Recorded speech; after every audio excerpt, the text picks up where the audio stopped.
How's it going, guys? Welcome back to another video, Black Appeal the Apple Guy.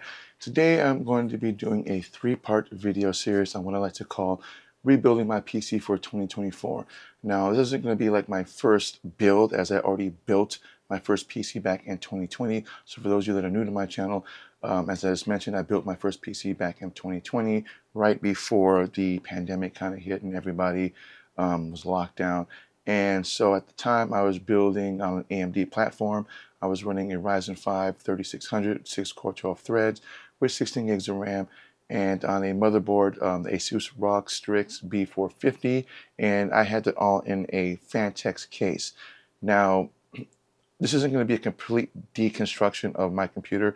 I'm not using a new case or anything like that. I'm actually just swapping out my CPU, my RAM, and my motherboard. So the case that I have now, which is no longer a Phanteks, is actually a Corsair 4000D. And the fans are all Corsair because I just love the Corsair brand. So there's no reason for me to get rid of the case because I love the case. But now I'm going to be running a Ryzen 7. This is going to be the 7000 series, not the 5000, which is the 7700 with 8 cores, 12 or 16 threads, because I need a little bit more for doing my videos. Now the motherboard that I'm going to be using is going to be the B4 or B650 gaming Wi-Fi. Now this is the Wi-Fi version. I know they do make another version of this that isn't Wi-Fi version, but I couldn't get that one. This one was actually on a really good sale on Newegg, and it's actually a combo sale. This plus the CPU plus the RAM that I also bought, that I'll talk about in a minute.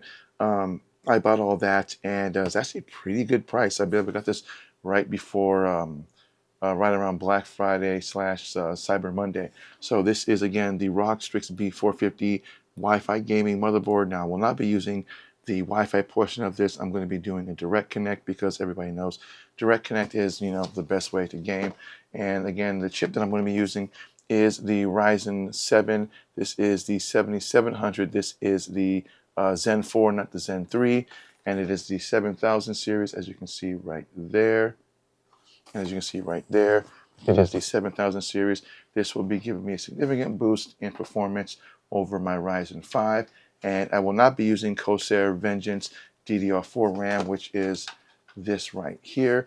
That is what I'm currently sporting right now in my computer. I'm actually running 32 gigs of that. I actually opted out and got the G.Skills. This is DDR5. This is 32 gigs, but I'm actually using 2 sticks instead of 4. And this is DDR5 6000, which I will obviously be overclocking once I put this all together and get it into my case and go into the BIOS and change that. But for now, in today's video, this is part 1. I'm going to be taking my CPU and my RAM, putting it on my motherboard, and then that'll be kind of it for that. And then part 2 will be me actually taking apart my computer, swapping out the parts, putting in the new one. And then part 3 will be me just, making a few adjustments and all that, which I'll have in a separate video, not like this, but a separate video. And then that's it. So if you're not new to my channel, please think about hitting that subscribe button, hit that bell notification. That way you don't miss content when I drop it. And so what we're going to do in this video is we're just going to take my motherboard and my CPU and my RAM, just going to seed them all together, and then we'll just leave it at that. I'll probably talk about the motherboard and just kind of show you what it looks like, because it's kind of hard to really talk about it on this box because everything is like kind of silver lettering. Camera's not going to be able to pick that up. So we're going to do, I did an unboxing of my motherboard. If you haven't seen that, I'll drop a link down below for that. Otherwise, I'm just going to kind of go over it again and just kind of show you some of the cool features on it that my B450 doesn't have. Okay, so this is the motherboard. This is the B650A. Now, the only difference between this one versus my B450 in some aspects is this actually has 3 NVM slots, whereas mine only has 2. But if I use the 3rd NVM slot, what will happen is that it will actually disable the PCIe slot here at the bottom. And unfortunately, only other PCIe slot I use, other than the one that's for my graphics card, is the one that I have using for my Elgato Camlink Pro, which I believe I can stick in my NVM slot right here, the second one, and that's it. Otherwise, it's silver as opposed to my black. Other than that, it does have some really cool, I love the fact that it's got the little thermal things right here, so I can actually keep them closed as opposed to keeping it open and exposed. On the IOE shield, there are more ports on this one than I have on my This has 2 more ports than I have on mine, and these are going to be 3 USB Gen 2s and the USB-C, and then you're going to have 4 USB ports with a BIOS flashback, and then you also have another BIOS flashback kind of right at the top. So you actually have 2. So there's one there, and then there's one at the top, and both of those are your BIOS flashbacks, which is kind of cool because on mine, my BIOS flashback is actually inside the motherboard. I really can't have, there's really no kind of easy access to it in a sense, but I love the fact that it's actually on the back of my IO shield, because on my B450 it does not have that, so that's kind of cool. So what we're going to do is actually just going to see the CPU and the RAM into this, and then I'm going to end the video on that note. Sorry about the different change in viewing angles. I actually can't do this with my camera because if my camera knocks over, I don't really want to buy another one of these, and then that would suck. So I'm using my Insta360 Go 3. So this is my motherboard. So as you can see, I'm using a head mount for this. So just so you know, that's what I'm using. So the first thing we're going to do is we're actually going to put the RAM in. Now these are 2 16 gig sticks, so that's 32 gigs of RAM. And what I like about this on this motherboard is it tells you which DIMM slots A1, A2, B2, B3. So depending on how you're using your RAM, you really should be putting them separate slots. So instead of having them side by side or middle and middle, you want them to be one here, space, one there, space, or one there, space, one there, space, or one there, space, one there, space. If you're using 4, obviously you can use it all 4, but we're going to open this up. I'm going to open up my RAM, and then we're going to slot that in, and then we're actually going to pop in the CPU. Actually, you know what? I think we're probably going to do the CPU first because it's the easiest, as opposed to RAM not getting in my way. So as you can see, there are 4 screws here. We're not really going to worry about that just quite yet because that's where I'm going to be installing my AIO cooler. Right now we're just going to pop this open and put the CPU in it. So when opening up your CPU, and I had this confusion also the first time I actually built my first PC. I didn't really know exactly how the CPU is actually supposed to seat in there. I didn't know that on the CPUs, especially on the motherboards, that they have a little arrow that points to which way it's supposed to go. On my B450, it shows you, I believe it's going to show that on this as well. So on mine, there's a little hook that you can simply just push down and then out like such. Don't worry about breaking because you're not going to break it. You just simply just push down and out, then that just slides up.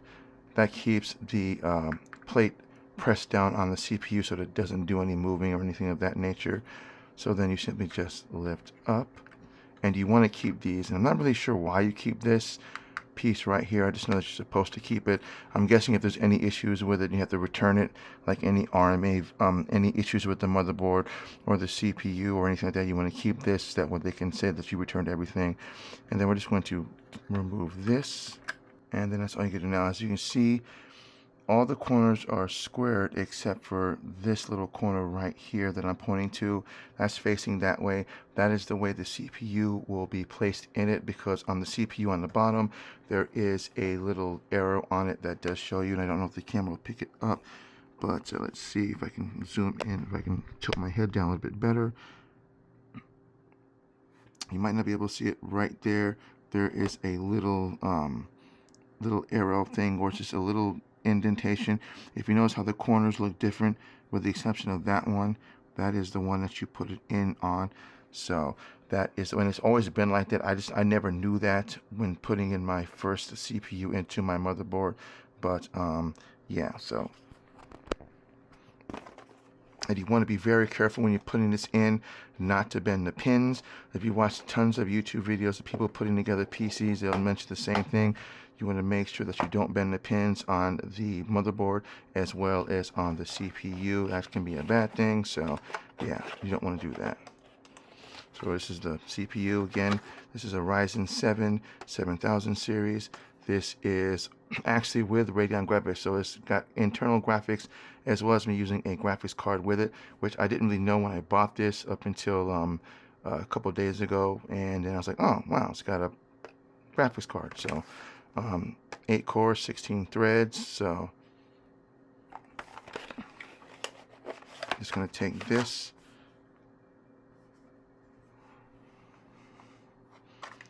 as you can see, it's that right there, Ryzen 7. Pretty cool.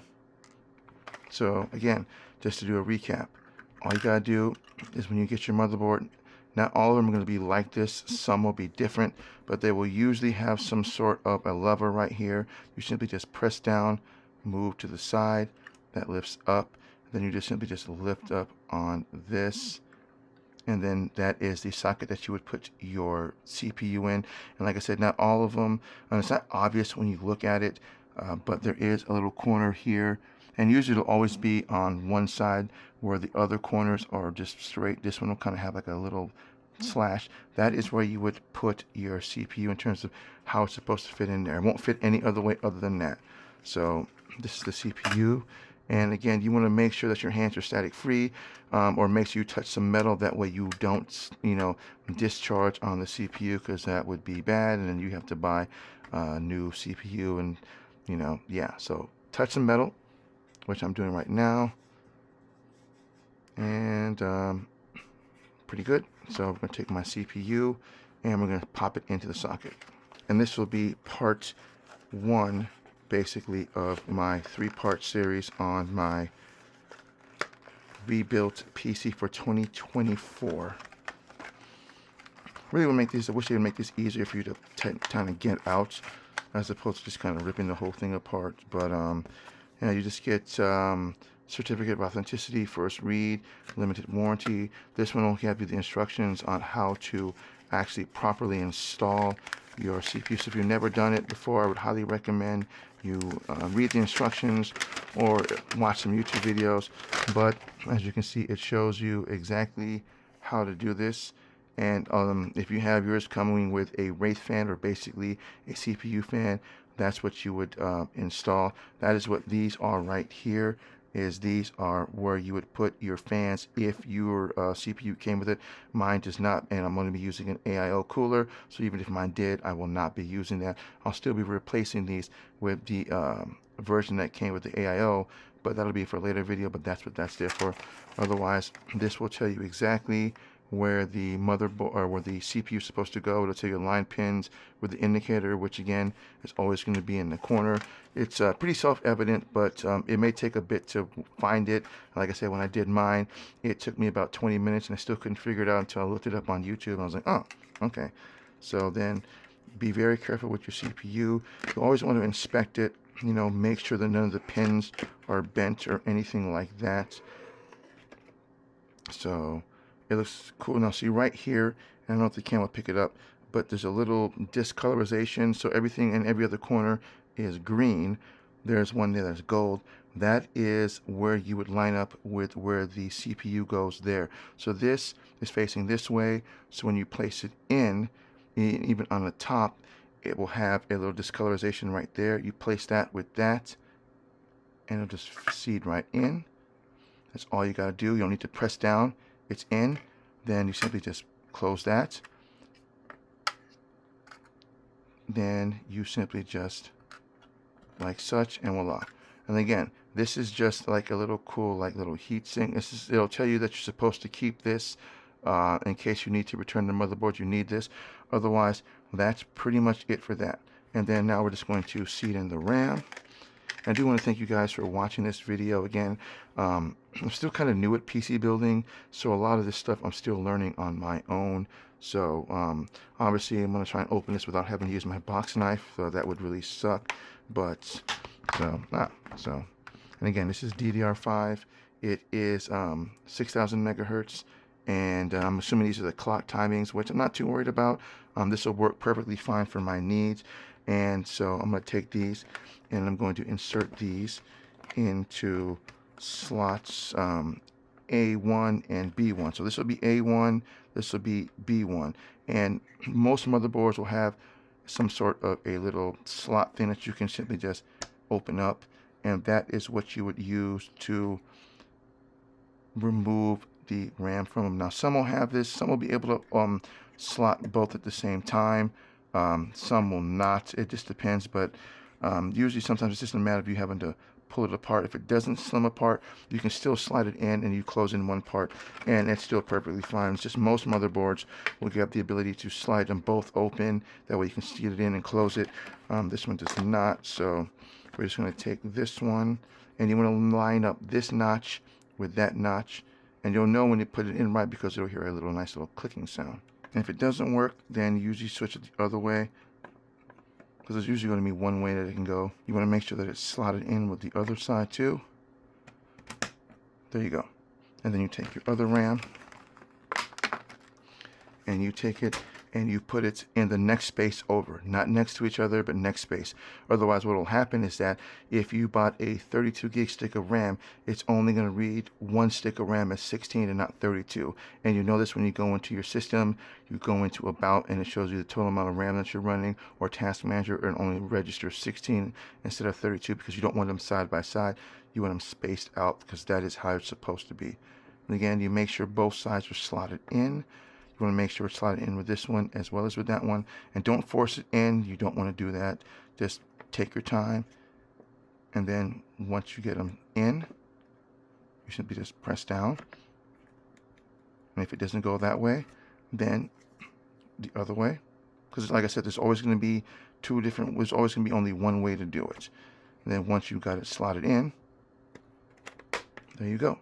And there you go. That is it for my PC building. This is, again, part one. I just wanted to put the CPU in and the RAM, and that's all there is to it. So stay tuned for my next video, where I will actually be taking apart my PC and then putting in my motherboard into that, and we'll go from there. That'll be part two. If you're not subscribed to my channel, subscribe to my channel. Don't miss that video, and I will see you guys next time.